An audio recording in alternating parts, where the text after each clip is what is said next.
नमस्ते दोस्तों। Classic books bye audio पिटारा में आपका स्वागत है। बेहतरीन ऑडियो बुक सुनने के लिए हमारा चैनल सब्सक्राइब करें और बेल आइकन दबाना ना भूलें ताकि आपको हर अपडेट मिलता रहे। इधर फिर एक दिन रास बिहारी बोले, हमने ही नोटिस दिया है और हम ही इसे रद्द करने जाएं तो इसका प्रजा पर क्या प्रभाव पड़ेगा, एक बार सोचो तो बेटी। इसी आशय की एक चिट्ठी लिखकर उनके पास भेज क्यों नहीं देते? मुझे लगता है कि वो केवल अपमान के भय से यहां आने का साहस नहीं करते। रास बिहारी ने पूछा, अपमान काहे का? विजया बोली, उन्होंने जरूर सोचा है कि हम उनकी प्रार्थना स्वीकार नहीं करेंगे। रास बिहारी मजाक के अंदाज में बोले, बहुत ही मानी व्यक्ति जान पड़ता है, क्या इसीलिए उसे हम लोगों को सिर पर लाद कर स्वयं प्रार्थना करके उसे रहने देना होगा? विजया ने कहा, इसमें भी दोष नहीं है काका जी, बिना मांगे दया करने में कोई लज्जा नहीं है। अच्छा, लज्जा ना सही, लेकिन हम लोगों ने समाज स्थापना का जो संकल्प किया है उसका क्या होगा? उसका हम लोग कोई दूसरा प्रबंध कर सकते हैं। रास बिहारी मन ही मन बहुत बिगड़े, लेकिन बाहर से हंसते हुए बोले, तुम्हारे पिता काफी धन छोड़ गए हैं, तुम दूसरा प्रबंध भी कर सकती हो, लेकिन यह बात समझा दो कि जिसे तुमने आज तक आंखों से नहीं देखा उसके लिए हम सबका अनुरोध टालकर तुम्हें इतना दर्द क्यों है? भगवान की कृपा से तुम्हारी और भी प्रजा है, और भी 10 कर्जदार हैं, उन सबके लिए भी क्या तुम ये प्रबंध कर सकोगी? और ये करने में ही मंगल होगा? पहले इसका उत्तर तो दे दो विजया। विजया ने कहा, आपको बता तो दिया है कि बापू का अंतिम अनुरोध है, इसके अतिरिक्त मैंने सुना है। क्या सुना है? उपहास के डर से चिकित्सा के संबंध में उसके अनुसंधान या आविष्कार की बात विजया ने नहीं कही, इतना ही कहा, मैंने सुना है कि वो बहिष्कृत है। घर से निकाल देने पर उनके लिए किसी आत्मीय कुटुंबी के घर में भी आश्रय नहीं मिलेगा। इसके अतिरिक्त घर से बेघर होने के शब्द का भाव मन में लाते ही मुझे कष्ट होता है काका जी। रास बिहारी ने गदगद होकर कहा, तुम्हें इतनी सी उम्र में अगर इतना कष्ट होता है तो मेरी इस उम्र में कितना अधिक हो सकता है? सोचो तो, अपने लंबे जीवन में क्या मुझे पहली बार ऐसे अप्रिय कर्तव्य का सामना करना पड़ रहा है? नहीं विजया, ऐसा नहीं है। कर्तव्य हमारे सामने सदैव कर्तव्य ही है, उसके सामने मन की इच्छा का कोई महत्व नहीं होता। वनमाली जिस कठोर जिम्मेदारी का भार मुझे सौंप गए हैं वो मुझे जीवन के अंतिम पल तक उठानी ही होगी, उसमें चाहे कितना कष्ट क्यों ना भोगना पड़े। या तो तुम मुझे मेरी सारी जिम्मेदारियों से मुक्ति दे दो, वरना मैं किसी भी प्रकार तुम्हारा यह अनुचित अनुरोध ना मान सकूंगा। विजया सिर झुकाए बैठी रही। पिता के अपराध पर निरपराध पुत्र को घर से बेघर करने का संकल्प उसके मन में व्यथा पहुंचाने लगा। इसे भांपकर यह बूढ़ा उससे 8 गुनी पीड़ा सहकर भी कर्तव्य पालन पर कमर कसे हुए है। वो इसे ठीक ढंग से समझ नहीं सकी, बल्कि उसे ये केवल एक बेसहारा अभागे पर निष्ठुरता के समान ही महसूस हुआ। लेकिन जोर देकर अपनी इच्छा को चलाने का उसमें साहस भी नहीं था। साथ ही यह भी उससे छुपा नहीं रहा कि गवई गांव में समारोह के साथ ब्रह्म मंदिर की स्थापना की ख्याति पाने की ऊंची आशंका से ही बूढ़े बाप के पीछे खड़ा होकर विलास बिहारी ये जिद और जबरदस्ती कर रहा है। रास बिहारी और कुछ नहीं बोले। विजया ने चुप रहकर मौन सहमति दे दी, लेकिन उसका दूसरे के दुख से दुखी हो उठने वाला प्यार से भरा कोमल नारी मन इस बूढ़े के प्रति अश्रद्धा और उसके बेटे के प्रति घृणा से भर उठा। रास बिहारी कारोबारी आदमी ठहरे। वो अच्छी तरह जानते थे कि जो मालिक है उसे तर्क करके 16 आने हराकर भी अदायगी के समय उससे 8 आने से अधिक वसूल नहीं करना चाहिए, क्योंकि वो 8 आने का पावना भी अंत तक निश्चित नहीं होता। इसीलिए उदारता दिखाकर कुछ लाभ उठाने का अगर समय है तो यही है। विजया की ओर देखकर थोड़ा सा हंसकर उन्होंने कहा, बेटी, तुम्हारी चीज है, तुम दान करोगी तो मैं विरोध क्यों करूंगा? मैं तो बस ये कहना चाहता था कि विलास ने जो करना चाहा था वो ना स्वार्थ के कारण था न अप्रसन्नता के कारण। केवल कर्तव्य मानकर ही उसने यह करना चाहा था। एक दिन मेरी और तुम्हारे पिता की जायदाद एक होकर तुम दोनों के हाथ में जाएगी। उस दिन सलाह देने के लिए इस बूढ़े को तुम खोज नहीं पाओगी। उस दिन तुम दोनों के विचारों में कोई भेद ना हो। अपने स्वामी के हर काम को सही जानकर श्रद्धा से कर सको। बस मैंने यही चाहा है। नहीं तो दान करना, दया करना वो भी जानता है और मैं भी जानता हूं। लेकिन तुम्हारे सामने मुझे केवल यही सिद्ध करना था कि अपात्र को दान देना उचित नहीं है। अब समझी बेटी, हम लोग जगदीश के लड़के पर रत्ती भर भी दया क्यों नहीं करना चाहते, और ये दया एकदम असंभव क्यों है। ये कहकर वृद्ध प्यार के साथ हंसते हुए विजया के चेहरे की ओर देखते रहे। इस अत्यंत सारगर्भित और तर्क युक्त उपदेशों के विरुद्ध कोई तर्क नहीं चल सकता था, इसलिए विजया चुपचाप बैठी रही। रास बिहारी ने फिर कहा, अब समझी बेटी विजया, लड़का होने पर भी विलास कितनी दूर के भविष्य को सोचकर काम करता है। अभी मैंने कहा था कि इस जमींदारी में ही मैंने बाल सफेद किए हैं, लेकिन इस काम में उसकी चाल समझने के लिए मुझे भी बीच बीच में हैरान होकर रह जाना पड़ता है। विजया ने केवल गर्दन हिलाकर अनुमोदन किया, बोली नहीं। 4:30 बज गए कहकर रास बिहारी लाठी थामकर उठ खड़े हुए और बोले, इस समाज प्रतिष्ठा की चिंता से विलास कितना बेचैन हो रहा है कहा नहीं जा सकता। उसका ध्यान ज्ञान इस समय वही हो गया है। ईश्वर के चरणों में मेरी यही प्रार्थना है कि वो शुभ दिन मैं अपनी आंखों से देखकर मर सकूं। कहकर उन्होंने दोनों हाथ जोड़कर ब्रह्म को बार बार नमस्कार किया। दरवाजे पर आकर वो अचानक रुककर बोले, नरेंद्र एक बार मेरे पास आता तो जैसे भी होता, कुछ सोचता, लेकिन वो भी तो अभागा है।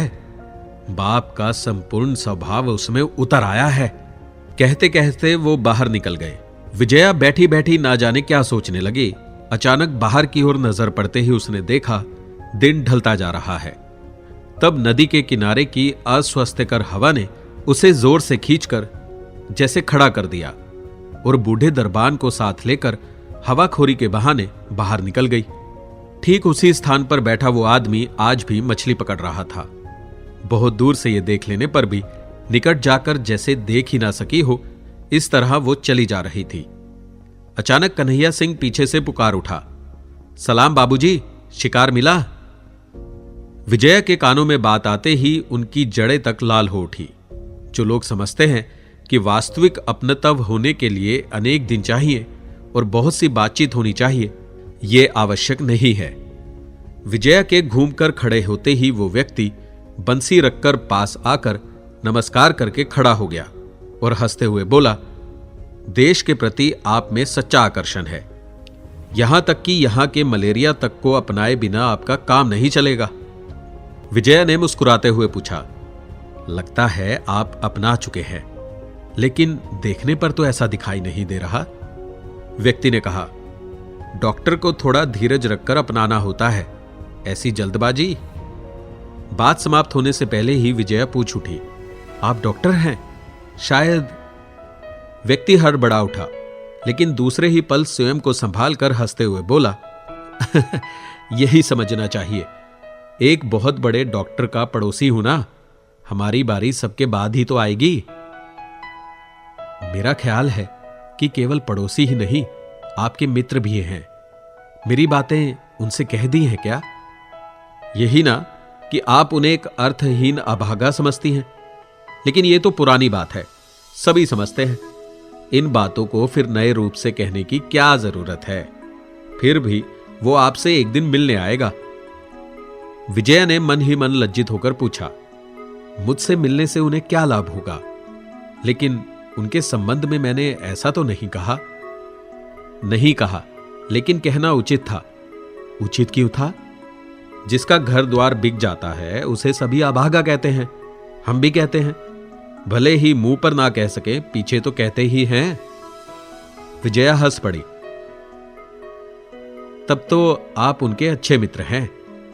व्यक्ति ने गर्दन हिलाकर कहा, यह ठीक है, अगर मैं ये ना जानता कि आप एक अच्छे उद्देश्य से उसका मकान ले रही हैं, तो उसकी ओर से मैं स्वयं ही आपको जा पकड़ता।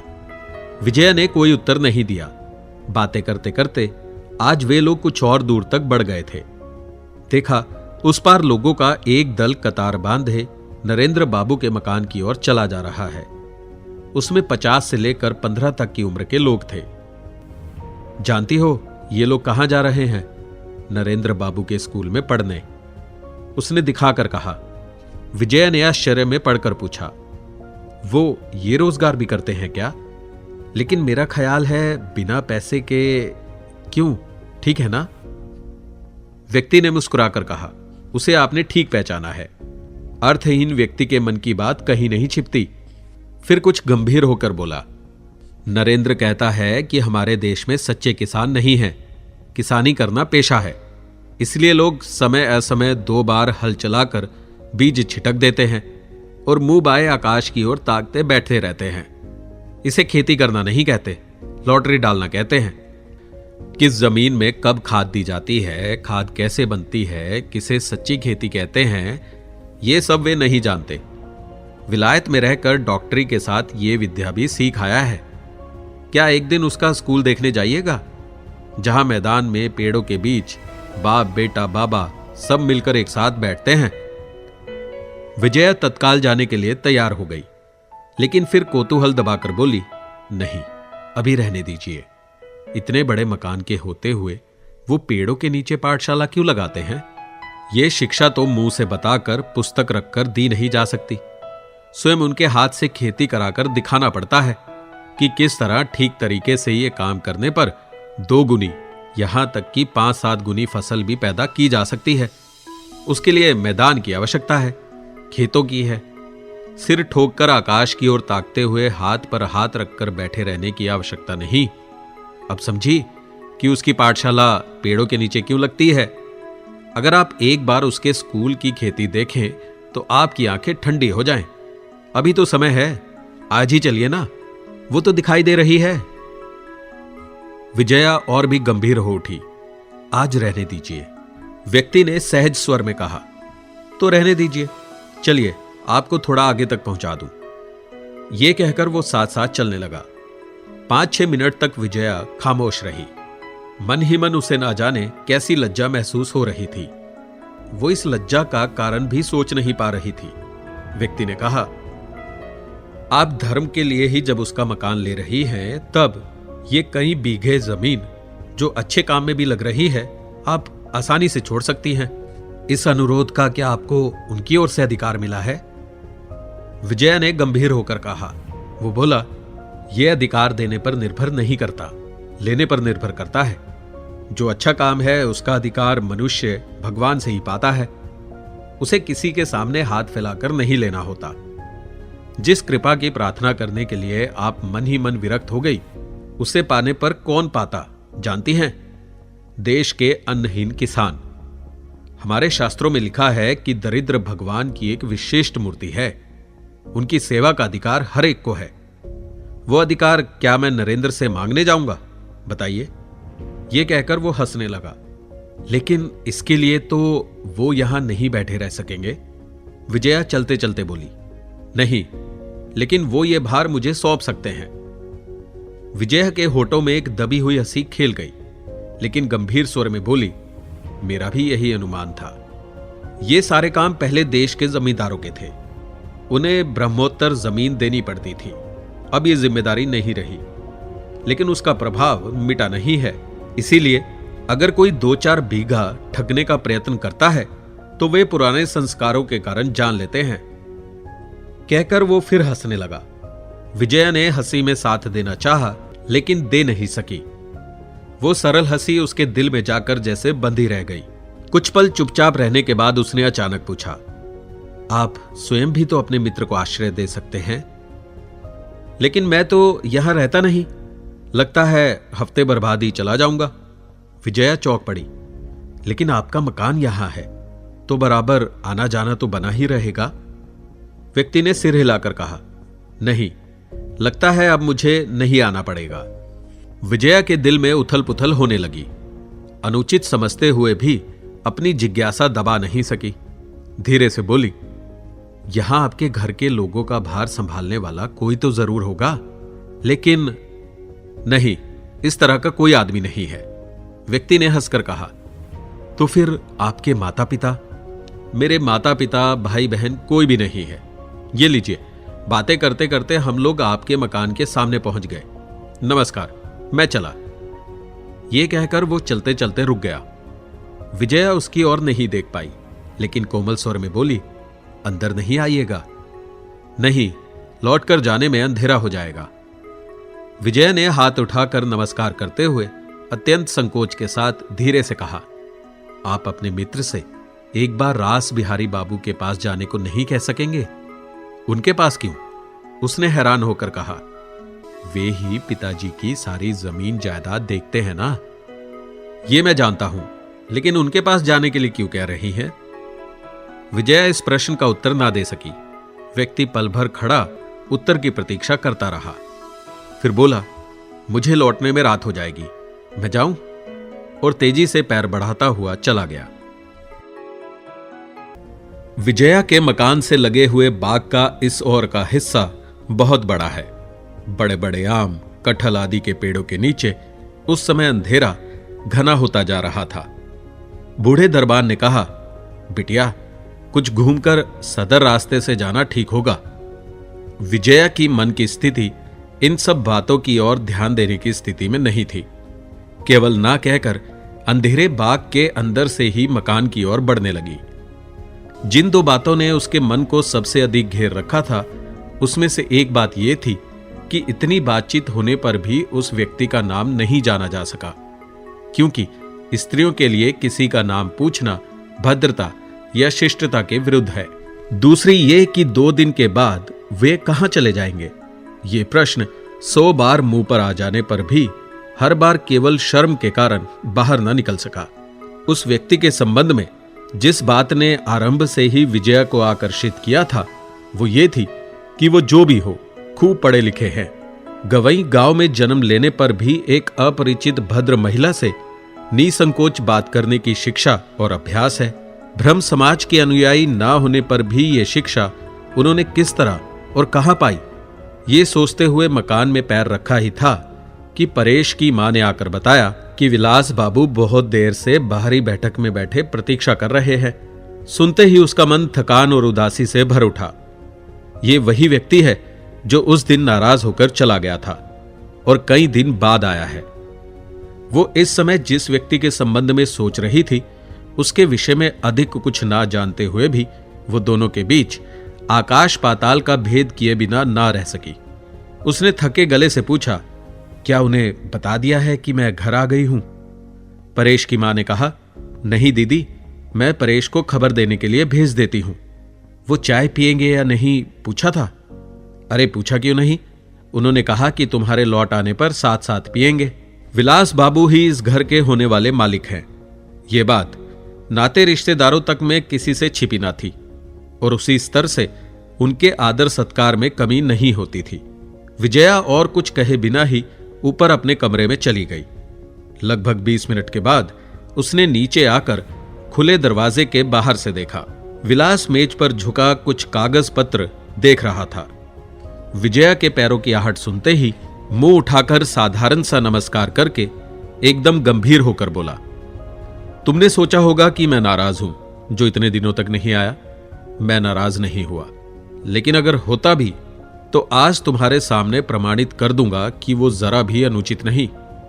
विलास अब तक विजया को आप कहकर पुकारता था। आज अचानक तुम संबोधन का कोई कारण समझ ना पाने पर भी विजया का चेहरा देखकर यह अनुमान लगाना कठिन नहीं था कि उसे इस संबोधन से प्रसन्नता नहीं हुई। कुछ कहे बिना धीरे धीरे कमरे में आकर एक कुर्सी खींचकर बैठ गई। विलास ने उस ओर देखे बिना कहा, मैं सब कुछ ठीक ठाक करके अभी अभी कलकत्ता से आ रहा हूं। अभी पिताजी से भी भेंट नहीं कर पाया हूं। तुम तो मजे से चुप बैठी रह सकती हो, लेकिन मैं तो नहीं रह सकता। मुझे अपनी जिम्मेदारी का ज्ञान है। इतना भारी काम सिर पर लेकर चुप नहीं बैठ सकता। अपने ब्रह्म मंदिर की प्रतिष्ठा इन बड़े दिनों की छुट्टियों में ही होगी। सब तय कराया, यहां तक कि निमंत्रण देना तक बाकी नहीं छोड़ा। कल सुबह से अब तक मुझे कितने चक्कर काटने पड़े हैं। खैर, उस ओर से तो एक तरह से निश्चित हो गया। कौन कौन आएंगे वो भी एक कागज पर लिख लाया हूं, एक बार पढ़कर देखो। यह कहकर विलास ने आत्मसंतोष की भारी सांस छोड़ते हुए कागज विजया की ओर बढ़ाया और कुर्सी पर बैठ गया। विजया ने आमंत्रितों के संबंध में ना तो कौतूहल व्यक्त किया, न बोली, चुपचाप बैठी रही। विलास ने इतनी देर से उसे चुप देखकर पूछा, बात क्या है, चुप क्यों हो? विजया ने धीरे से कहा, मैं सोच रही हूं कि आप जिन लोगों को निमंत्रण दे आए हैं, अब उनसे क्या कहा जाएगा? क्या मतलब? मंदिर प्रतिष्ठा के संबंध में अभी तक मैं कुछ निश्चय नहीं कर पाई हूं। विलास तनकर सीधा बैठ गया और कुछ पल पैनी नजरों से देखने के बाद बोला, इसका मतलब क्या है? क्या तुमने सोचा है कि इन छुट्टियों में ना कर सकने पर प्रतिष्ठा फिर जल्दी हो सकेगी? वे लोग तुम्हारी रियायत नहीं कि जब तुम्हें सुविधा होगी आकर हाजिर हो जाएंगे। अब तक कुछ निश्चय ना कर पाने का आखिर अर्थ क्या है? क्रोध से विलास की आंखें जल उठी। विजया नीचे मुंह किए बहुत देर तक चुप बैठी रही, फिर धीरे से बोली, मैंने विचार कर लिया है, यहां यह सब धूमधाम करने की जरूरत नहीं है। विलास दोनों आंखें फाड़ कर बोला, धूमधाम करनी होगी। जो स्वभाव से ही शांत भयभीत है उसका काम शांतिपूर्वक ही पूरा किया जाएगा। इतना ज्ञान मुझे है, तुम्हें उसकी चिंता नहीं करनी होगी। विजया ने उसी तरह नरमी से कहा, यहां ब्रह्म मंदिर स्थापित करने से कोई लाभ नहीं है, यह काम नहीं होगा। पहले तो आश्चर्य के मारे विलास के मुंह से आवाज ही नहीं निकली, फिर बोला, मैं पूछता हूं तुम सच्ची ब्रह्म महिला हो या नहीं? इस गहरी चोट से चौंक कर विजया ने मुंह उठाकर देखा, लेकिन तत्काल खुद को संयत करके कहा, घर से शांत होकर आइए, फिर बातें होंगी, इस समय रहने दीजिए। वो ये कहकर उठना ही चाहती थी कि देखा नौकर चाय की ट्रे लिए कमरे में आ रहा है। वो फिर बैठ गई। विलास ने उस ओर आंख उठाकर भी नहीं देखा। ब्रह्म समाजी होकर भी उसने अपने व्यवहार को संयत और शिष्ट बनाना नहीं सीखा था। नौकर के सामने ही कड़क कर बोला, हम लोग तुम्हारे साथ संबंध तोड़ सकते हैं, जानती हो? विजया चुपचाप चाय बनाती रही, फिर नौकर के जाने के बाद धीरे से बोली, इसकी चर्चा मैं काका जी के साथ करूंगी, आपके साथ नहीं। कहकर उसने चाय का प्याला उसकी ओर बढ़ा दिया। विलास ने उसे छुए बिना अपनी बात दोहराई, संबंध त्यागने से जानती हो क्या होगा? नहीं, लेकिन चाहे जो भी हो, जब आपको अपनी जिम्मेदारी का ज्ञान इतना अधिक है, तब मेरी इच्छा के बिना जिन लोगों को निमंत्रित करके अपमानित करने की जिम्मेदारी ली है, उसका भार भी खुद संभालिए। मुझे हिस्सा बांटने का अनुरोध मत कीजिए। विलास ने दोनों आंखें चमकाकर जोर से कहा, मैं कामकाजी आदमी हूं, काम से ही प्रेम करता हूं, खेल से नहीं, ये याद रखो विजया। विजया ने स्वाभाविक शांत स्वर में कहा, अच्छा, मैं ये नहीं भूलूंगी। इसी बात में छिपे व्यंग्य ने विलास को एकदम पागल कर दिया। लगभग चीख कर बोला, अच्छा, जिसे ना भूल सको मैं वही करूंगा। उत्तर ना देकर विजया चाय के बर्तन में चम्मच डुबाकर हिलाने लगी। उसे चुप देखकर विलास ने अपने को कुछ संयत करके पूछा, इतना बड़ा मकान किस काम आएगा? ये बताओ, क्या उसे यूं ही रखा जाएगा? विजया ने मुंह उठाकर दृढ़ता से कहा, नहीं, लेकिन यह मकान लेना है, यह अभी तक निश्चित नहीं हुआ है। उत्तर सुनकर विलास क्रोध से अपने आप को भूल गया। जमीन पर जोर से पांव पटक कर उसने दोबारा चिल्लाकर कहा, तय तो हो चुका है, 100 बार तय हो चुका है। मैं समाज के प्रतिष्ठित व्यक्तियों को बुलाकर उनका अपमान नहीं कर सकता। यह मकान हमें चाहिए ही। तुम्हें आज मैं बताए जा रहा हूं कि यह मैं करके ही छोड़ूंगा। यह कहकर उत्तर की प्रतीक्षा किए बिना वो तेजी से कमरे से निकल गया। उस दिन से विजया के मन में यह आशा हर समय तृष्णा की तरह जागती रही कि वो अपरिचित व्यक्ति अपने मित्र को लेकर अनुरोध करने अवश्य आएंगे। उन दोनों में जो भी बातें हुई थी उसके दिल पर अंकित हो गई थी। उनका एक एक शब्द वो भूली नहीं थी। उन सब को उसने मन ही मन मनन करके देखा था कि वास्तव में उसने ऐसा एक शब्द भी नहीं कहा जिससे यह विश्वास हो सके कि मुझसे आशा करने को उनके लिए अब कोई गुंजाइश नहीं है। बल्कि उसे अपनी ओर से कहे गए ये शब्द अच्छी तरह याद आ रहे थे कि नरेंद्र मेरे पिता के मित्र के लड़के हैं, और ये भी पूछा था कि मियाद मिल जाने पर कर्ज चुकाने की सामर्थ्य उनमें है या नहीं। तब फिर जिसका सर्वस्व छीना जा रहा है, क्या उसे प्रयत्न नहीं करना चाहिए? जहां कोई भरोसा ही नहीं रहता, वहां भी तो आत्मीय और मित्र एक बार प्रयत्न करके देखने को कहते हैं। तब क्या उनका ये मित्र एकदम जग से न्यारा है? नदी किनारे उससे फिर कभी भेंट नहीं हुई। वो सुबह से शाम तक रोजाना यही आशा करती है कि एक बार वो जरूर आएंगे। लेकिन दिन बीत चले, ना वो आए और ना उनके अद्भुत डॉक्टर आए। वृद्ध रास बिहारी ने मुलाकात होने पर इस बात का आभास तक नहीं होने दिया कि इस बीच बेटे से उनकी कोई बात नहीं हुई थी। लेकिन इशारे से वो यही भाव प्रकट करने लगे कि संकल्प एक प्रकार से निश्चित हो गया। इसीलिए अब उसके संबंध में और कुछ सोचा नहीं जा सकता। संकोच के कारण विजया भी कुछ ना कह सकी। एक दिन पिता पुत्र ने एक साथ दर्शन दिए। रास बिहारी ने कहा, बेटी, अब तो अधिक दिन नहीं है, इन थोड़े से दिनों में सारी तैयारियां करनी होगी। विजया ने आश्चर्य से कहा, उनके खुद अपनी इच्छा से चले गए बिना तो कुछ नहीं हो सकता। रास बिहारी मुंह बनाकर थोड़ा सा हंसे। पिता ने कहा, किसकी बात कहती हो बेटी? जगदीश के लड़के की। उसने तो कल मकान छोड़ दिया है। इस समाचार से वास्तव में विजया के दिल को गहरी चोट पहुंची। वो उसी पल विलास की ओर से मुड़कर इस तरह खड़ी हो गई जिससे वो उसका मुंह ना देख सके। किसी प्रकार उस चोट को संभालकर धीरे से रास बिहारी से पूछा, उनके सामान का क्या हुआ? क्या अपने साथ ले गए? पीछे खड़े विलास ने व्यंग भरे स्वर में कहा, सामान में 3 टांगों की बस एक खटिया थी, उसी पर शायद वो सोता था। मैंने उसे खींचकर बाहर पेड़ के नीचे डाल दिया। उसका मन हो तो ले जा सकता है, हमें कोई आपत्ति नहीं है। विजया चुप रही, लेकिन उसके चेहरे पर मचलती पीड़ा देखकर रास बिहारी ने तिरस्कार भरे स्वर में कहा, विलास, ये तुमने ठीक नहीं किया। मनुष्य कितना भी बड़ा अपराधी हो, भगवान उसे कितना भी दंड दे, हमें उसके दुख में दुखी होना चाहिए, सहानुभूति प्रदर्शित करनी चाहिए। मैं ये नहीं कहता कि उसके लिए तुम्हें मन ही मन दुख नहीं है, लेकिन उसे प्रकट करना भी तो तुम्हारा कर्तव्य है। जगदीश के लड़के से तुम्हारी मुलाकात हुई थी क्या? उससे एक बार मुझसे मिलने के लिए क्यों नहीं कहा? देखता अगर कुछ। पिता की बात पूरी ना हो पाई थी कि पुत्र उनके संकेत की जरा भी परवाह किए बिना घृणा भरे स्वर में बोल उठा, जैसे उससे मिलकर निमंत्रण देने के अतिरिक्त मेरे पास और कोई काम नहीं था, है ना? बापू, तुम क्या कहते हो? इसका कोई ठिकाना ही नहीं। फिर वो तो मेरे पहुंचने से पहले ही अपने ट्रंक, संदूक, यंत्र आदि लेकर जा चुका था।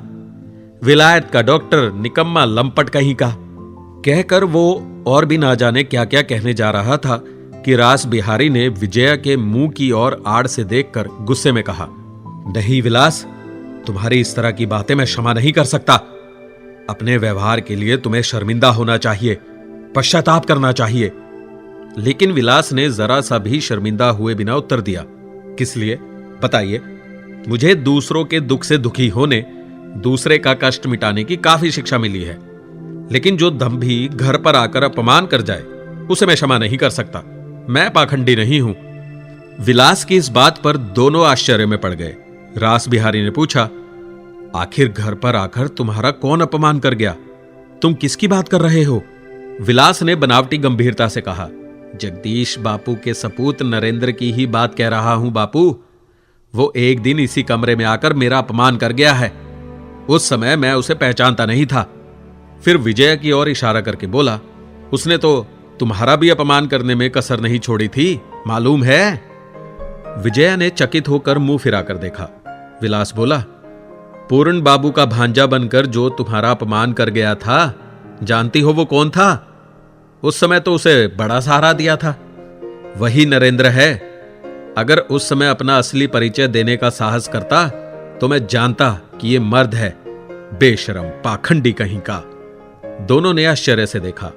विजया का मुंह पल भर में दुख से सूखकर मलिन हो गया है। बड़े दिनों की छुट्टी में अब देर नहीं है। जगदीश के मकान का बड़ा हॉल मंदिर के लिए और दूसरे सारे कमरे कलकत्ता के मान्य मेहमानों के लिए सजाए जा रहे हैं। खुद विलास बिहारी उनकी देखभाल कर रहे हैं। साधारण मेहमानों की संख्या भी कम नहीं है। विलास के मित्रों की, रास बिहारी की और विजया के मकान में ठहरने की व्यवस्था की गई है। जो महिलाएं आएंगी वे भी वहीं ठहरेंगी। उस दिन सवेरे विजया ने नहाने के बाद नीचे की बैठक के कमरे में घुसते ही देखा परेश एक हाथ से ओली में से मुरमुरे निकाल निकाल कर चबा रहा था और दूसरे हाथ में रस्सी से बंधी एक बछिया के गले को सहलाता हुआ अपूर्व आनंद का अनुभव कर रहा है। बछिया भी आराम से आंखें मूंदे गर्दन ऊंची किए सेवा ग्रहण कर रही है। यह कहना कठिन है कि इस दृश्य के साथ विजया के अंतर की सघन पीड़ा का क्या संबंध था, लेकिन देखते देखते अनजाने ही उसकी आंखें आंसुओं से भीग गई। इस मकान में यही लड़का उसका सबसे अधिक आज्ञाकारी था। उसने आंखें पोंछकर उसे पास बुलाया और बड़े प्यार से कहा, हारे परेश, तेरी मां ने क्या तुझे यही धोती दी है? छी, ये भी कोई किनारी है? परेश ने गर्दन तिरछा करके अपनी धोती की किनारी के साथ विजया की साड़ी की बढ़िया चौड़ी किनारी का मन ही मन मिलान कर लिया और फिर उदास हो उठा। उसका भाव समझकर विजया ने अपनी किनारी दिखाकर कहा, ऐसी ना हुई तो क्या तुझे अच्छी लगेगी? क्या कहता है रे? परेश ने हां में हां मिलाई। अम्मा कुछ भी तो खरीदना नहीं जानती। विजया ने कहा, लेकिन मैं तुम्हें ऐसी ही एक धोती खरीद कर दे सकती हूं अगर तू। लेकिन अगर से परेश का मतलब नहीं था। उसने लजीली हंसी से मुंह को कान तक फैलाकर पूछा, कब ले दोगी? ले दूंगी अगर तू मेरी एक बात सुने। कौन सी बात? विजया ने कुछ सोचकर कहा, लेकिन तेरी मां या कोई और सुन लेगा तो तुझे पहनने नहीं देगा। इस संबंध में परेश किसी भी बाधा को मानने के लिए तैयार नहीं था। उसने गर्दन हिलाकर कहा, अम्मा जानेगी कैसे? तुम बोलो ना, मैं अभी सुनूंगा। विजया ने पूछा, दिगड़ा गांव जानता है? परेश हाथ उठाकर बोला, दिगड़ा तो वो रहा, वहां तो मैं तितलियां खोजने कई बार गया हूं। वहां सबसे बड़ा मकान किसका है जानता है? बामनों का ही तो है। वहीं तो गोविंद की गुड़ बताशे की दुकान है। गोविंद क्या कहता है जानती हो माँ जी? कहता है सब चीजें महंगी हो गई हैं, एक धेले में अब 2.5 पताशे नहीं मिलेंगे, बस 2 मिलेंगे। विजया ने कहा, तू 2 पैसे के पताशे खरीद कर ला सकेगा? परेश बोला, हां ला दूंगा। विजया ने कहा, हां ठीक है, और साथ ही दुकानदार से पूछ लेना कि उस बड़े घर में जो नरेंद्र बाबू रहते थे वो कहां गए। कहना वो जिस मकान में रहते हैं मुझे बता सकते हो। क्यों रे, पूछ लेगा ना? परेश ने सिर हिलाते हिलाते कहा, अच्छा पैसे दो, मैं दौड़कर अभी लिए आता हूं, और मैंने जो पूछने को कहा है वो भी पूछ लूंगा। बताशे हाथ में लेते ही भूल तो नहीं जाएगा? परेश हाथ बढ़ाकर बोला, तुम पैसे पहले दो ना, मैं दौड़ कर जाऊं। और तेरी मां अगर पूछे कि परेश कहां गया था तो क्या बताएगा? परेश ने महाबुद्धिमान की तरह हंसकर कहा, मैं बता दूंगा। बताशे का दोना इस तरह झोली में छिपाकर कहूंगा, मां जी ने भेजा था वहां बामनों के यहां नरेंद्र बाबू का पता लगाने, तुम दो ना पैसा। विजया हंस पड़ी। तू कैसा पागल लड़का है रे परेश, मां से कहीं झूठी बात कही जाती है। पूछने पर यही कह देना कि बताशे लेने गया था, लेकिन देख दुकानदार से ये बात पूछकर आने की बात ना भूल जाना, नहीं तो धोती नहीं मिलेगी, बताए देती हूं। अच्छा। कहकर परेश के पैसे लेकर तेजी से चले जाने पर विजया उसी और सूनी नजरों से देखती हुई चुप खड़ी रही। जिस समाचार को जानने के कौतूहल में रत्ती भर भी अस्वाभाविकता नहीं है, जिसे वो किसी आदमी को भेजकर बहुत दिन पहले ही आसानी से जान सकती थी, वही क्यों आज उनके लिए इतने बड़े संकोच का कारण बन गया है। एक बार गहराई से सोचने पर इस लुका चोरी की लज्जा से आज वो खुद ही मर जाती, लेकिन लज्जा शायद उसकी चिंताधारा में अनजाने ही मिलकर एकाकार हो गई थी। इसीलिए उसे अलग करके देखने की जो दृष्टि किसी भी समय उसकी आंखों में थी, वो आज उसे याद ही नहीं आया। विजया को कई चिट्ठियां लिखनी थी। समय बिताने के लिए वो मेज के पास कागज कलम लेकर बैठ गई, लेकिन बातें ऐसी अस्त व्यस्त और असंबंधित होकर मन में आने लगी कि ढेर सारे कागज फाड़ फाड़ कर फेंक देने पड़े। और अंत में कलम रख देनी पड़ी। परेश भी दिखाई नहीं दिया। मन की चंचलता को ना दबा सकने के कारण विजया छत पर चढ़कर उसकी राह देखने लगी। बहुत देर बाद वो जल्दी जल्दी नदी के रास्ते आता दिखाई दिया। विजया कांपते पैरों और शंका से भरा मन लिए नीचे उतरकर जैसे ही बाहर के कमरे में पहुंची, वैसे ही लड़का बताशे का दोना झोली में छिपाए चोर की तरह दबे पांव आया और बोला, पताशे ले आया हूं माँ जी। विजया ने डरे मन से पूछा, और दुकानदार क्या बोला? परेश फुसफुसाकर बोला, वो इतने सारे पताशे देने की बात किसी को बताने से मना कर रहा था। वो क्या बोलता था जानती हो माँ जी? विजया ने रोक कर कहा, और उन ब्राह्मणों के यहां के नरेंद्र बाबू की बात? वो वहां नहीं है, कहीं चले गए हैं।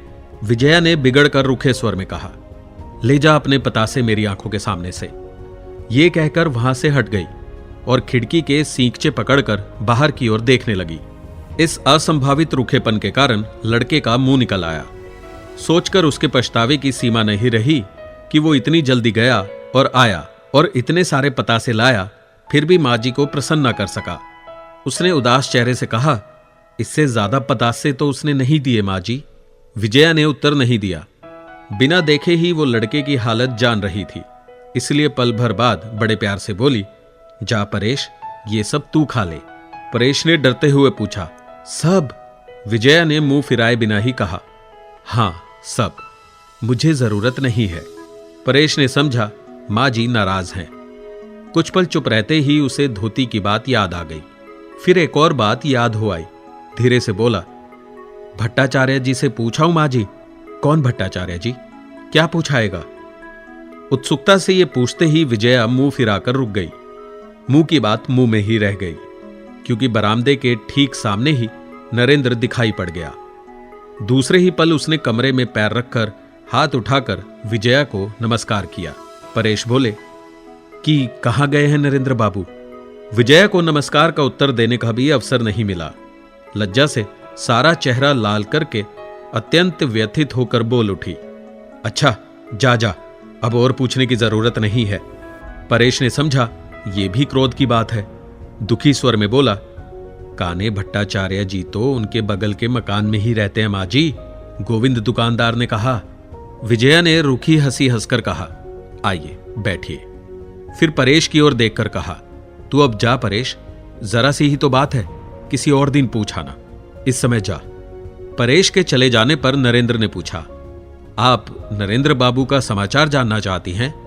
वो कहाँ है यही ना? अगर स्वीकार न कर पाती तो विजया बच जाती, लेकिन उसे झूठ बोलने की आदत नहीं थी। किसी प्रकार मन की लज्जा दबाकर बोली, हां, सो किसी और दिन जानने से भी चल जाएगा। नरेंद्र ने पूछा, क्यों, कोई आवश्यकता है? उसके कानों में प्रश्न उपहास जैसा सुनाई पड़ा। बोली, आवश्यकता के बिना क्या कोई किसी का समाचार जानना नहीं चाहता? कोई क्या चाहता है क्या नहीं उसे छोड़िए, लेकिन उससे तो आपका सारा संबंध समाप्त हो गया, फिर क्यों उसका पता लगा रही हैं? क्या सारा कर्जा नहीं चुका? विजया दुखी हो उठी। उसने कोई उत्तर नहीं दिया। नरेंद्र भी आंतरिक उद्देश्य को नहीं छिपा सका। दोबारा बोला, अगर और भी कुछ कर्ज शेष हो तो जहां तक मैं जानता हूं उसके पास और कोई ऐसी चीज नहीं है जिससे वो उसे चुका सके, इसलिए अब उसका पता लगाना। आपने किससे कहा कि मैं कर्ज के लिए ही उनका पता लगा रही हूं? इसके अतिरिक्त और क्या मतलब हो सकता है, जबकि ना तो वो आपको पहचानता है और ना ही आप उसे पहचानती हैं। वो मुझे पहचानते हैं और मैं भी उनको पहचानती हूं। नरेंद्र हंसकर बोला, वो आपको पहचानता है, ये बात सच है, लेकिन आप उसे नहीं पहचानती। मान लीजिए मैं अगर कहूं कि मेरा नाम नरेंद्र है तो? विजया ने गर्दन हिलाकर कहा, तो मैं विश्वास करती हूं और कहती हूं कि ये बात बहुत दिन पहले ही आपको बता देनी चाहिए थी। फूंक मारकर रोशनी बुझा देने से कमरे की दशा जिस प्रकार बदल जाती है, विजया के उत्तर से पलक झपकते ही नरेंद्र का मुंह उसी प्रकार मलिन हो उठा। विजया ने कहा, अपना गलत परिचय देकर अपनी आलोचना सुनना और लुक छिपाकर आड़ से सुनना, दोनों ही काम क्या आपको एक जैसे नहीं लगते? मुझे तो लगते हैं, क्योंकि हम लोग ब्रह्म हैं। नरेंद्र का मलिन चेहरा स्याह पड़ गया। थोड़ी देर मौन रहकर बोला, आपके साथ अनेक प्रकार की आलोचनाओं के साथ मेरी भी आलोचना अवश्य हुई थी, लेकिन इसमें मेरा कोई बुरा अभिप्राय नहीं था। मैंने सोचा था कि अंतिम दिन परिचय दे दूंगा, लेकिन दे नहीं सका। इससे आपकी कोई हानि हुई क्या? पहले ही ये प्रश्न पूछ बैठने पर विजया के लिए उत्तर देना कठिन होता, लेकिन जो आलोचना एक बार शुरू हो जाती है वो अपनी झोंक में स्वयं ही कठिनाई को पार कर जाती है। विजया ने सहज ही उत्तर दिया, हानि तो कितने ही प्रकार की हो सकती है, लेकिन यदि हुई भी हो तो हो गई। अब आप उसका कोई उपाय नहीं कर पाएंगे, लेकिन इस बात को जाने दीजिए। लेकिन यदि आपके अपने संबंध में कोई बात जानना चाहूं तो क्या नाराज होऊंगा? नहीं। कहते ही शांत और निर्मल हंसी से उसका चेहरा चमक उठा। इतने दिन इतनी बातचीत होने पर भी इस व्यक्ति का जो परिचय विजया ने नहीं पाया, ये एक पल की हंसी ही वो परिचय दे गई। लगा जैसे कि उसका समस्त आंतरिक और बाह्य स्वरूप एक जैसा ही स्वच्छ है। जिस व्यक्ति ने उसका सब कुछ छीन लिया, ये सोचकर वो उसकी ओर आंख उठाकर और प्रश्न नहीं कर सकी। उसने गर्दन नीची करके पूछा, इस समय आप रहते कहाँ हैं? नरेंद्र बोला, दूर के रिश्ते की एक बुआ अभी भी जीवित है, उन्हीं के मकान में रहता हूं। आपके संबंध में जो सामाजिक झगड़ा झंझट है, क्या उसे गांव के लोग नहीं जानते? जानते क्यों नहीं हैं? तब नरेंद्र थोड़ा सा सोचकर बोला, मैं जिस कमरे में रहता हूं उसे ठीक तौर पर मकान के अंदर नहीं कहा जा सकता, और शायद मेरी स्थिति जानकर कुछ दिनों के लिए उनके लड़कों को भी कोई आपत्ति नहीं होगी, लेकिन अधिक दिन ठहर कर उन्हें परेशान करने से काम नहीं चलेगा। खैर, आप ये बताइए कि आप मेरा पता क्यों लगा रही थी? पिताजी का और भी कुछ कर्ज निकल आया है, यही ना? उत्तर देने के लिए विजया ने उसकी ओर देखा, लेकिन हां या ना एक भी शब्द उसके गले से नहीं निकला। नरेंद्र ने कहा, पिता का कर्ज कौन नहीं चुकाना चाहता, लेकिन विश्वास कीजिए, अपने या पराये नाम से मेरे पास ऐसा कुछ भी नहीं है जिसे बेच सकूं। केवल एक माइक्रोस्कोप है, उसे बेचने पर ही बर्मा जाने का खर्चा जुटा सकूंगा। बुआ की आर्थिक स्थिति भी अच्छी नहीं है, यहां तक कि वहां खाना पीना। कहते कहते वो एकदम रुक गया। विजया की आंखों में आंसू आ गए। उसने मुंह फिरा लिया। नरेंद्र बोला, अगर दया करें तो मैं पिताजी का बाकी कर्ज अपने नाम लिखकर दे सकता हूं। भविष्य में चुका देने की पूरी कोशिश करूंगा। आप अगर रास बिहारी बाबू से जरा सा कह देंगी तो फिर वो इस मामले को लेकर इस समय मुझे अधिक तंग नहीं करेंगे। तभी परेश ने आकर दरवाजे के बाहर से कहा, माँ जी, अम्मा कहती हैं समय बहुत हो गया, महाराज से भात परोसने को कह दूं। सामने की घड़ी की ओर देखकर नरेंद्र चौंक कर खड़ा हो गया और लज्जित होकर बोला, अरे 12 बज गए, आपको कष्ट हुआ? विजया ने आंखों के आंसू छिपाकर कहा, आप किस लिए आए थे ये तो बताया ही नहीं। नरेंद्र जल्दी से बोला, उसे जाने दीजिए, और जाने लगा। आपकी बुआ का मकान यहां से कितनी दूर है? इस समय वहीं तो जाएंगे? नरेंद्र ने कहा, हां, थोड़ी ही दूर है, लगभग 2 कोस। विजया हैरान होकर बोली, इस धूप में अब 2 कोस पैदल जाइएगा? पहुंचते पहुंचते 3 बज जाएंगे। सो बजने दीजिए, नमस्कार। कहकर नरेंद्र के पैर बढ़ाते ही विजया जल्दी से दरवाजे के सामने आ खड़ी हुई और बोली, आज आपको मेरा एक अनुरोध मानना होगा। इस समय बिना खाए आप किसी भी तरह नहीं जा सकते। नरेंद्र बहुत ज्यादा हैरान होकर बोला, खाना खाकर जाऊंगा यहां? क्यों, इससे क्या आपकी जात चली जाएगी? उत्तर में फिर वैसी ही शांत हंसी से उसका चेहरा चमक उठा। बोला, नहीं, संसार में अब यह भय मुझे नहीं रहा। इसके अतिरिक्त भगवान आज मुझ पर बहुत प्रसन्न है, नहीं तो इस समय वहां जाने पर खाने को क्या नसीब होता सो मैं ही जानता हूं। भोजन लगभग समाप्त हो आया। नरेंद्र ने कहा, इतने समय तक खुद भूखे रहकर सामने बैठकर मुझे खिलाने की तो कोई आवश्यकता नहीं थी, किसी देश में यह चलन नहीं है। विजया ने मुस्कुराकर उत्तर दिया, पिताजी कहते थे, उस देश का बड़ा दुर्भाग्य है जिस देश की नारियां खुद बिना खाए पुरुषों को नहीं खिला पाती और जहां उन्हें साथ बैठकर खाना पड़ता है। मेरा भी ठीक यही विचार है। नरेंद्र ने कहा, ऐसा क्यों? दूसरे देश की बात छोड़ ही दी जाए, लेकिन मैंने अपने देश में भी बहुतों के घर खाया है, उनमें भी मैंने ये प्रथा नहीं देखी। विजया ने कहा, विलायती चाल चलन जिन्होंने सीखा है उनके मकान में शायद ऐसा हो, लेकिन सबके यहां नहीं। आप खुद प्रदेश में बहुत दिन रहे हैं, इसी से आप भूल करते हैं।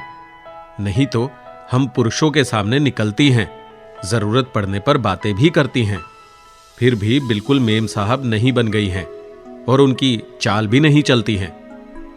नरेंद्र ने कहा, ना चलती हो, लेकिन चलना तो उचित है। जिसमें जो अच्छी बात है उससे ले लेनी चाहिए। विजया बोली, कौन सी अच्छी बात है? एक साथ बैठकर खाना। फिर उसने जरा सा हंसकर कहा, आप क्या जाने कि नारियों को खिलाने पर कितना जोर रहता है। मैं नारी जाति के अनेक अधिकार छोड़ने के लिए तैयार हूं, लेकिन इसे नहीं। अरे ये सारा दूध तो पड़ा ही रह गया। नहीं, सिर हिलाने से काम नहीं चलेगा, मैं कह देती हूं। अभी आपका पेट नहीं भरा है। नरेंद्र हंस पड़ा। मेरा पेट भरा है या नहीं आप ये भी बता देंगी? ये तो अनोखी बात है। और उठ खड़ा हुआ। बात सुनकर विजया खुद भी हंस पड़ी, लेकिन उसके चेहरे से स्पष्ट था कि उतना सा दूध ना पीने के कारण वो खुश नहीं है। तीसरा पहर हो जाने पर विदा मांगते समय नरेंद्र ने अचानक कहा, एक बात से आज मैं बड़े आश्चर्य में पड़ गया हूं। मुझे आपने धूप में जाने नहीं दिया, बिना खिलाए नहीं छोड़ा। जरा सा कम खाते देखकर भी आप दुखी हुई। ये सब किस प्रकार संभव हुआ? सुनकर आप दुखी ना हो, मैं व्यंग्य या उपहास के रूप में नहीं कह रहा, लेकिन मैं तब से केवल यही सोच रहा हूं कि यह सब किस तरह संभव हुआ। विजया इस बात से छुटकारा पाने के लिए जल्दी से बोली, सभी घरों में ऐसा होता है, इस बात को जाने दीजिए। अब बर्मा कब जाना चाहते हैं? नरेंद्र ने उदास स्वर में कहा, परसों। लेकिन मैं तो आपके लिए एकदम पर आया हूं। मेरे दुख दर्द से आपका कुछ लाभ हानि नहीं है, तो भी आपका व्यवहार देखकर कोई भी बाहरी आदमी ये नहीं कह सकता कि मैं आपका अपना आदमी नहीं हूं। कहीं मैं कम ना खाऊं या खाने में मामूली सी कमी न रह जाए, इस डर से आप खुद बिना खाए सामने बैठी रही। मेरी बहन नहीं है, मां भी बचपन में ही मर गई थी। ठीक से नहीं जानता कि वो जीवित होती तो ऐसी ही व्याकुल होती या नहीं, लेकिन आपकी चिंता सेवा देखकर मैं आश्चर्य में पड़ गया हूं। वास्तव में यह सच नहीं हो सकता, मैं जानता हूं, आप भी जानती हैं, बल्कि इसे सच कहना अपना मजाक उड़ाना होगा। झूठी कल्पना करने की इच्छा नहीं होती। विजया ने खिड़की के पार ताकते हुए कहा, बड़प्पन और बड़े दिल नाम की एक वस्तु है, उसे क्या आपने और कहीं नहीं देखा? बड़प्पन और बड़ा दिल, वही होगी शायद। कहकर अचानक उसके मुंह से लंबी सांस निकली। फिर हाथ उठाकर और नमस्कार करके उसने कहा, जिस प्रकार भी हो, पिताजी का कर्ज चुक गया है, इससे मुझे बहुत ही संतोष हुआ है। आपके मंदिर की दिनों दिन प्रगति हो। आज का दिन मुझे हमेशा याद रहेगा। मैं चला। कहकर जब वो कमरे से बाहर निकल आया, तब अंदर से अस्पष्ट सी पुकार सुन पड़ी, जरा ठहरिए। नरेंद्र के रुक जाने पर विजया ने बड़ी नरमी से पूछा, आपके माइक्रोस्कोप की क्या कीमत है? नरेंद्र ने कहा, 500 रुपए से अधिक में खरीदा था, लेकिन इस समय 250 रुपए पाने पर भी मैं दे दूंगा, कोई भी ले सकता है। आप जानती हैं, एकदम नया है। बेचने का इतना आग्रह देखकर दुखी होकर विजया ने पूछा, इतने कम में दे देंगे? क्या आपका सारा काम हो चुका है? नरेंद्र सांस छोड़कर बोला, काम तो कुछ भी नहीं हुआ। वो सांस भी विजया से छिपी नहीं रही।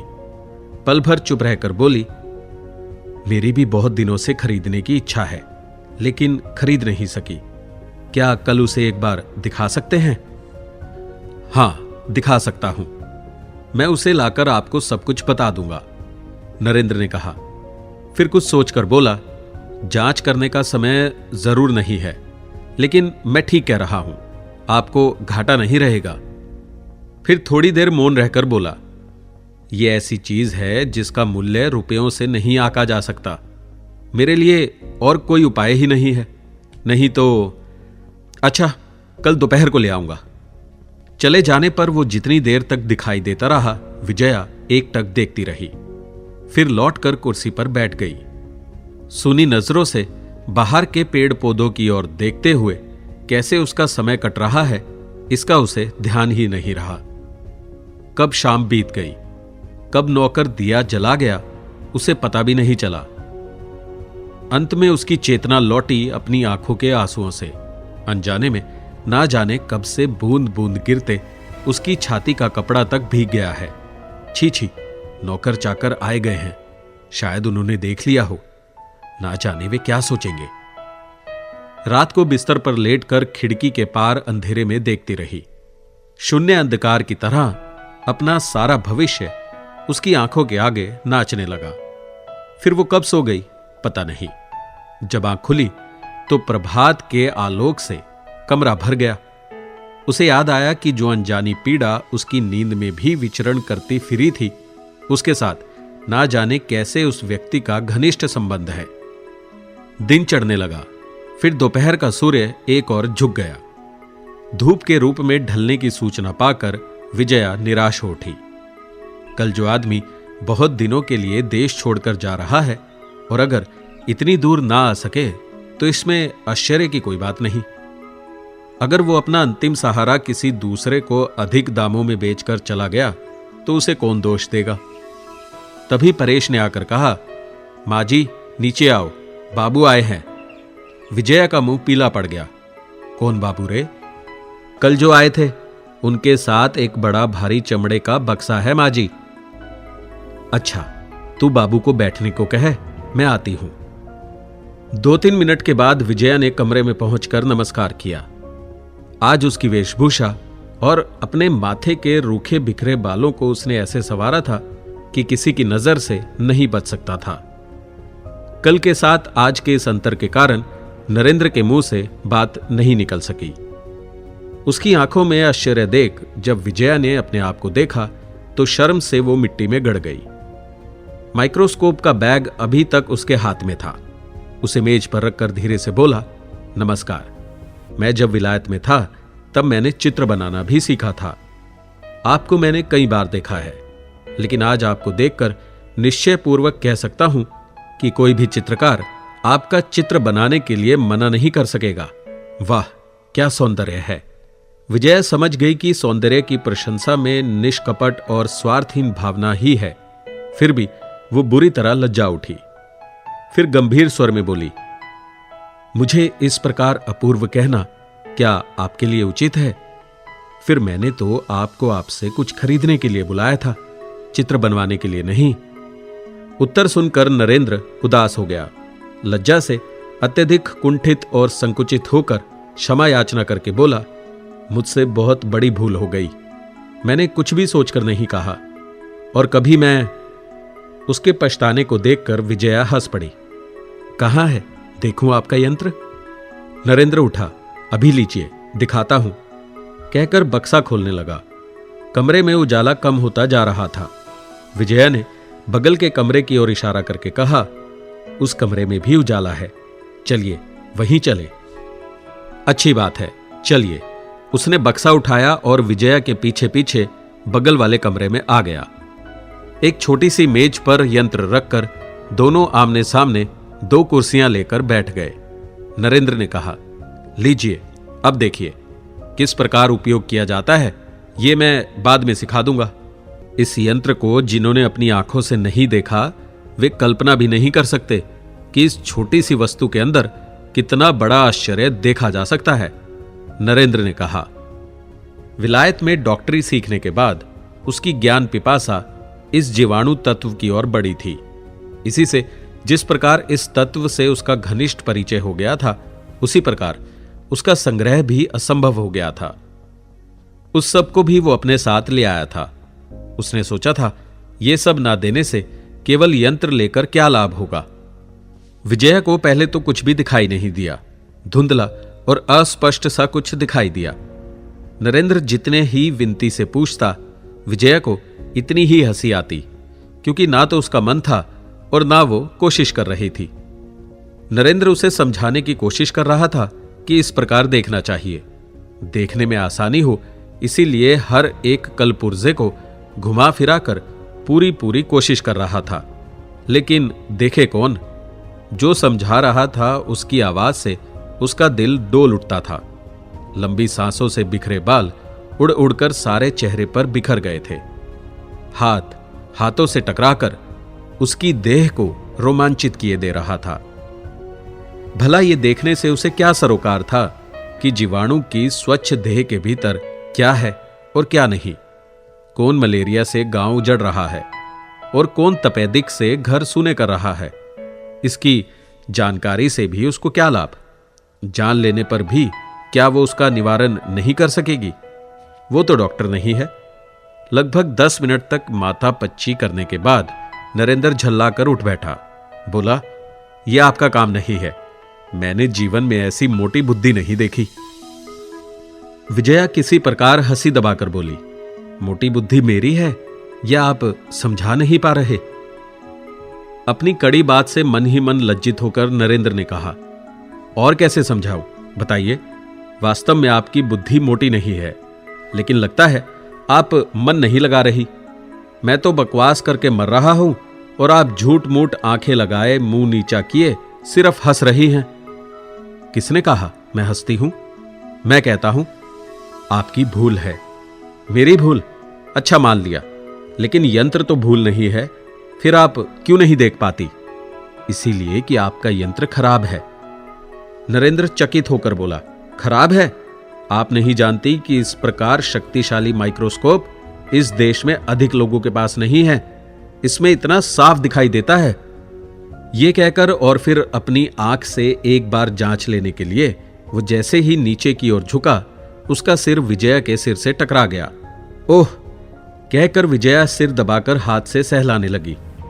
नरेंद्र हड़बड़ाकर कुछ कहना ही चाहता था कि उसने खिलखिलाकर कहा, सिर टकरा देने से क्या होता है, जानते हैं, सींग निकल आते हैं।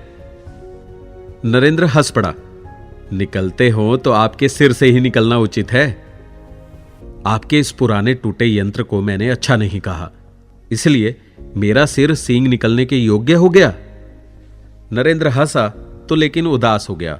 गर्दन हिलाकर बोला, साफ कहता हूं, यंत्र टूटा नहीं है, मेरे पास कुछ है नहीं, इसीलिए आपको संदेह हो रहा है कि मैं ठग कर रुपए लेने की कोशिश कर रहा हूं।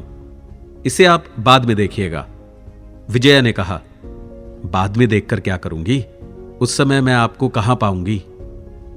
नरेंद्र ने लंबी कटुता से कहा, तो आपने क्यों कहा कि आप लेंगी? मुझे बेकार ही परेशान किया। विजया गंभीर स्वर में बोली, उस समय आपने क्यों नहीं बताया था कि यह टूटा हुआ है? नरेंद्र झल्ला उठा। मैं 100 बार कह चुका हूं कि टूटा नहीं है, फिर भी आप कहे जा रही हैं कि टूटा है। क्रोध पर काबू ना पाकर वो खड़ा हो गया। अच्छा, यही ठीक है, ये टूटा ही सही, मैं बहस करना नहीं चाहता। आपने मेरा केवल इतना ही नुकसान किया कि अब कल मैं जा नहीं सकूंगा। सब लोग आपके समान अंधे नहीं हैं, कलकत्ता में आसानी से बेच दूंगा। कहकर वो यंत्र को बक्से में रखने लगा। विजया गंभीर स्वर में बोली, इस समय कैसे जाइएगा? अब तो खाना खाकर ही जा सकेंगे। नहीं, उसकी जरूरत नहीं है। जरूरत क्यों नहीं है? नरेंद्र ने उसकी ओर देखकर कहा, आप तो मन ही मन हंस रही हैं, क्या मेरा मजाक उड़ा रही हैं? कल जब खाने के लिए कहा था तब क्या मैंने मजाक किया था? आपको खाना खाकर ही जाना होगा। जरा सा बैठिए, मैं अभी आती हूं। कहकर विजया हंसी दबाए सारे कमरे में अपने सौंदर्य की तरंग प्रवाहित करती हुई बाहर चली गई। लगभग 5 मिनट के बाद ही वो अपने हाथ में भोजन का थाल और नौकर के हाथ में चाय का सामान लिए लौट आई। मेज खाली देखकर बोली, इतनी देर में आपने उसे बंद कर दिया? आपका गुस्सा कम नहीं है? नरेंद्र ने उदास स्वर में कहा, आप नहीं लेंगी, इसमें क्रोध की क्या बात है? लेकिन सोचकर तो देखिए, इतनी भारी चीज इतनी दूर लाद कर लाने और ले जाने में कितनी तकलीफ होती है। थाली मेज पर रखकर विजया बोली, ये तकलीफ आपने मेरे लिए नहीं, अपने लिए की है। खाना खाइए, मैं चाय तैयार कर दूं। नरेंद्र चुपचाप बैठा रहा। मैं ले लूंगी, आपको लाद कर नहीं ले जाना पड़ेगा। आप खाना तो शुरू कीजिए। नरेंद्र खुद को अपमानित समझकर बोला, आपसे दया करने का अनुरोध तो मैंने नहीं किया, लेकिन उस दिन तो किया था जिस दिन आप मामा की ओर से बात करने आए थे। वो दूसरे के लिए था, अपने लिए नहीं। ये अभ्यास मुझे नहीं है। बात कहां तक सच है विजया से छिपी नहीं, इसीलिए उसका मन बेचैन हो उठा। वो बोली, जो भी हो, आपको वापस नहीं ले जाना पड़ेगा, ये यहीं रहेगा। खाना शुरू कीजिए। नरेंद्र ने पूछा, इसका मतलब कुछ तो है ही। उत्तर सुनकर नरेंद्र पल भर में हैरान हो गया, फिर जैसे मन ही मन कारण जानकर कुछ बोला। वो क्या है? मैं आपसे साफ साफ सुनना चाहता हूं। क्या इसे खरीदने के बहाने मंगाकर अपने पास रख लेना चाहती हैं? क्या पिताजी इसे भी गिरवी रख गए थे? तब तो लगता है आप मुझे भी रोक कर रख सकती हैं। कह सकती हैं कि पिताजी मुझे भी आपके पास गिरवी रख गए हैं। विजया का मुंह लाल हो उठा, गर्दन घुमाकर बोली, कालीपद, तू यहां खड़ा खड़ा क्या कर रहा है? जा चाय ले आ। कालीपद चला गया। विजया चुपचाप चाय बनाने लगी और क्रोध के मारे नरेंद्र हांडी सा मुंह बनाए कुर्सी पर बैठा रहा। दोस्तों, आपको ये कहानी कैसी लगी हमें ज़रूर बताइएगा। लाइक और कमेंट कीजिए और अपने दोस्तों के साथ ये कहानी ज़रूर शेयर कीजिए। Thank you so much. Audio पिटारा सुनना जरूरी है।